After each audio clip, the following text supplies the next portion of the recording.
Решила как-то одна уругвайская компания подзаработать. И такая: а давайте сделаем из Kingdom Rush сессионку ККИ с мультиплеером и гриндом. О да. В смысле? А как же Альянс? Напомню, что людям как-то не очень зашло последнее DLC.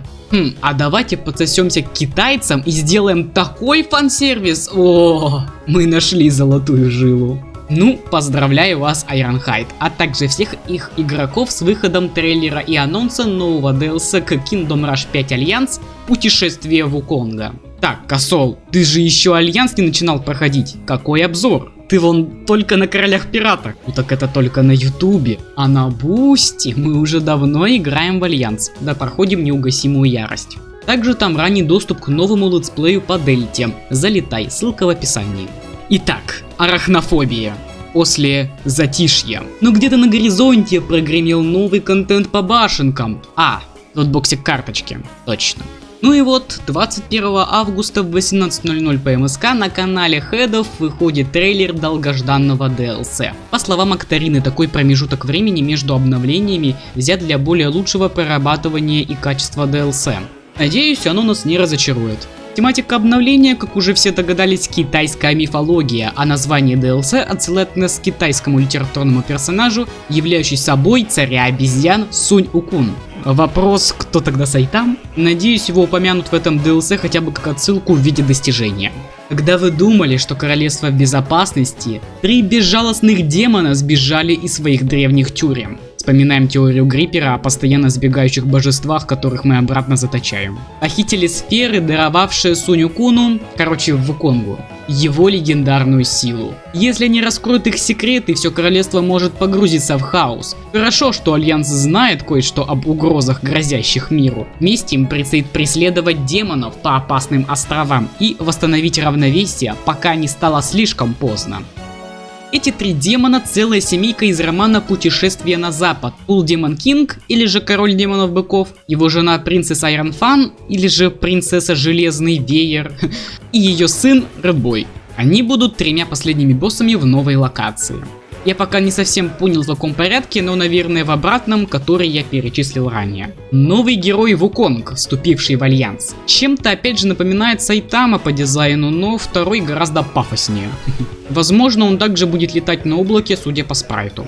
А также в трейлере видны его некоторые способности. Первая — это запуск нескольких шестов впереди себя. Вторая — это подпрыгивание в небо и забрасывание на врагов уже более крупного шеста с нанесением урона по площади. Сначала я думал, что это могла быть ульта нового героя, но как видно по скриншоту, которые скорее всего будут использовать на страничках Steam, Google Play и так далее. Это водяной дракон, уже показанный в трейлере. По остальным скиллам пока не ясно. Новая башня Мастера Бамбука. Это трио панд присоединяется в Альянс, дабы проложить вам путь к победе. Судя по тому, что у них разный визуальный стиль, то каждая панда отвечает за свою какую-то стихию или стиль боя. Например, четко понятно, что есть электрическая панда. Вот это, наверное, земляная, а третий огненный. Еще можно сделать вывод, что панда — это гибридная башня. Она может быть как и казармой, так и атакующей башней. Кстати, не забудь поставить лайк и подписаться, а также досматривай этот ролик до конца. Мне очень это поможет в продвижении канала. Мне показалось странным вот эта вставка про каких-то драматических врагов. Непонятно, как это будет выражено в игре, скорее всего это просто забавная анимация гибели этих синеньких солдат, либо же вставка ради вставки. Что вы думаете, пишите в комменты. Теперь обсудим так называемую новую механику – использование сил стихий с помощью хранителей стихий.